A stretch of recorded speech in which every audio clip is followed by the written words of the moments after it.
롯데가 최근 2주 동안 보여준 성적은 드라마틱했는데요.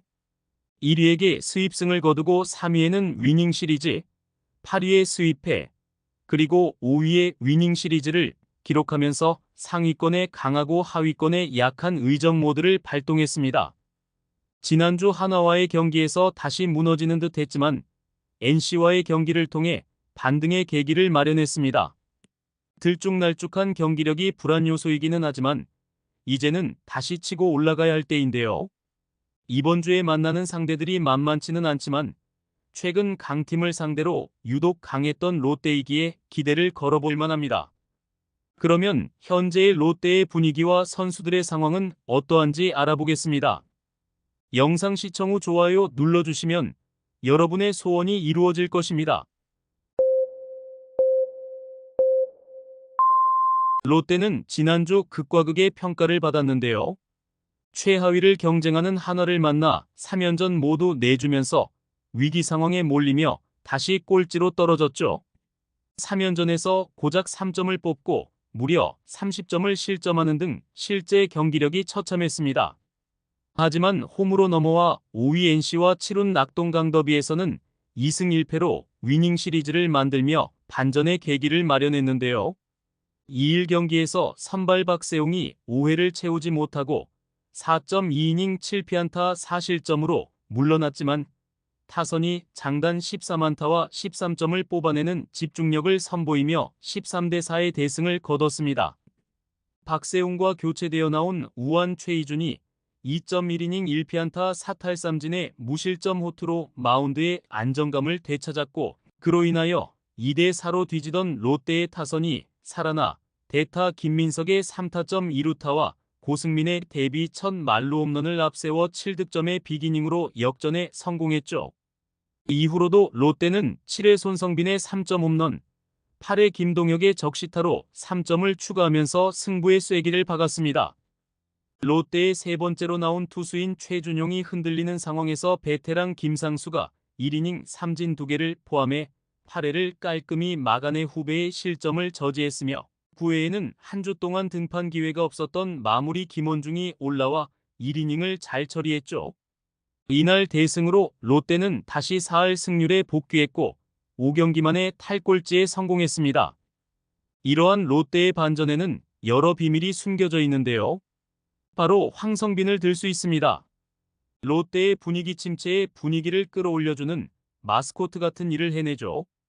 실제로 득점 창출 능력 지수인 RC27 부분에서 12.03을 기록 중입니다. 롯데 타자 중 유일하게 두 자릿수이며 2위인 전준우가 7.34임을 봤을 때 대단한 경기력을 과시하고 있죠. 황성빈은 41경기에 출전하여 타율 3할 5푼 6리와 출루율 0.432를 기록하였는데요. 이러한 성적도 매우 대단하지만 출루 후가 더욱 돋보이는 선수입니다. 도루는 리그 공동 2위 기록인 20개이며 성공률은 95.2%, 병살타도 기록하지 않는 선수이죠. 일단 황성빈이 출루를 하면 상대편 투수들을 제대로 압박하는 편입니다. 타격 능력뿐 아니라 준수한 선구안까지 갖췄기에 많은 출루를 하면서 롯데의 기회를 만들어내죠. 재치 있고 과감한 주루를 자주 선보이며 마왕이라는 별명도 얻은 황성빈은 요란스러운 제스처와 오해를 살만한 행동으로 상대 선수를 자극하기도 했지만 이러한 황성빈의 승부욕이 롯데의 반전에 매우 중요한 핵심 인물임은 모두가 인정하는 바입니다. 그리고 또 한 명의 기대주인 고승민을 꼽을 수 있는데요. 김태형 감독이 부임과 동시에 고승민을 이루수로 재전향을 시켰고 그러한 결정이 빛을 보게 되었죠. 개막 후 8경기에서는 슬럼프에 휩싸이면서 한 차례 2군에 다녀오기도 했지만 고승민의 스윙폭과 다리 넓이 등을 지적하고 보완을 하면서 성적 향상의 계기를 마련하였습니다. 4월 4일 1군 말소되기 전 고승민은 8경기 타율 1할 6푼 7리였는데 4월 26일 다시 1군으로 복귀 후 현재 성적은 3할 6리를 기록하고 있죠. 6월 2일 경기에서 생애 첫 그랜드 슬램을 터뜨리면서 이제는 풀타임 시즌을 향해서 가고 있습니다. 주전 2루수로 거듭난 것은 물론 좌익수, 우익수, 일루수 등 과거 자신이 해봤던 포지션까지 다양하게 소화하면서 롯데 야수진의 윤활유 역할까지 겸하고 있죠. 여러 포지션을 소화하며 출장 기회가 늘어났고 출장과 비례하여 경험이 쌓이고 잠재력까지 터뜨리면서 롯데에 있어서 매우 중요한 선수가 되어가고 있습니다. 김태형 감독도 고승민을 현재 롯데에서 몇 안 되는 붙박이 주전이라고 생각하고 있는데요. 우투수에 비해 좌투수와의 성적이 나쁘지만 점차 상승하고 있는 추세입니다. 결국 작년같이 좌투수에 나오지 못하는 선수가 아닌 기회를 받고 차츰 경험을 쌓으며 성과를 만들어내고 있죠. 고승민은 원래 좌투수 공이 치기 괜찮았다. 하지만 좌투수에 약하다는 소리를 계속 듣다 보니까 부담을 가졌었고 그래서 더 성과가 안 나왔던 것 같다고 손해를 털어놓기도 했습니다. 현재 김태형 감독 체제하에서는 플래툰 시스템이 없기에 재능이 있고 성적만 좋다면 우선적인 믿음을 보내며 출전 기회를 보장하죠. 또한 유강남의 성장도 롯데에게는 희망으로 다가오는데요. 유강남은 5월 넷째 주에 출전한 6경기에서 타율 3할 5푼 3리를 기록하였고 이 기간 홈런 공동 1위, 장타율 1위를 기록했습니다. 기아전 스윕승과 삼성전 위닝 시리즈를 거두는데 힘을 보탰고 유강남이 홈런을 때린 경기에서는 모두 롯데가 승리를 했죠. 유강남은 4월 중순까지 출전한 17경기에서 홈런 없이 타율 1할 2푼 1리에 그쳤는데요. 결국 4월 15일 1군 엔트리에서 제외가 되었죠. 자신의 몸값인 80억 원의 이름값을 하지 못하면서 멘탈까지 무너지는 상황이었습니다. 팬들마저 유강남의 부진에 실망감을 감추지 않았죠. 자존심이 상할 수 있는 2군행이지만 현실을 인정하면서 반등을 시작했습니다.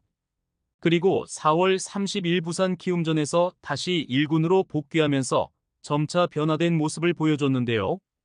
유강남이 반등하자 롯데는 5월 21경기에서 12승 8패로 반등에 성공했죠. 초반 패배한 경기가 너무 많아 5월의 반등에도 불구하고 성적이 바닥에서 움직이고 있지만 지속적으로 성적을 유지한다면 반등의 여지는 있습니다. 반면 성적이 바닥인 나균안을 2군으로 보냈는데요. 올 시즌 김태형 감독의 성향상 더 이상 봐줄 수 없는 상황이었을 듯합니다. 5월 4경기 평균 자책점 12.33에도 한 번 더 믿고 기회를 줬지만 또 무너졌기에 예고한 대로 조치를 취한 것으로 보이죠. 찰리 반지의 부상으로 선발 투수진의 공백이 생긴 만큼 어느 정도의 가능성만 보여줬어도 1군에 남을 수 있는 상황이었지만 결국 1군 말소를 당했습니다. 그로 인하여 김강현과 송재영을 1군으로 올렸는데요. 김태형 감독이 불펜 자원을 올린 의도를 생각하면 일단 많은 투수진을 통하여 버티기 모드에 들어섰다고 생각합니다. 일단 김태형 감독은 현재의 성적과 가능성을 위주로 선수를 판단하기 시작했는데요. 그러한 기준으로 팀을 재정비하여 점차 발전 가능성 있는 롯데의 전력을 보여주고 있습니다. 아직 성적이 왔다 갔다 하지만 시즌 초반에 비하면 엄청난 변화가 일어났죠. 6월 4일부터 다시 맞붙는 선두 기아와 SSG의 경기에서 롯데의 선전을 기대합니다. 구독과 좋아요는 영상 제작에 큰 힘이 됩니다.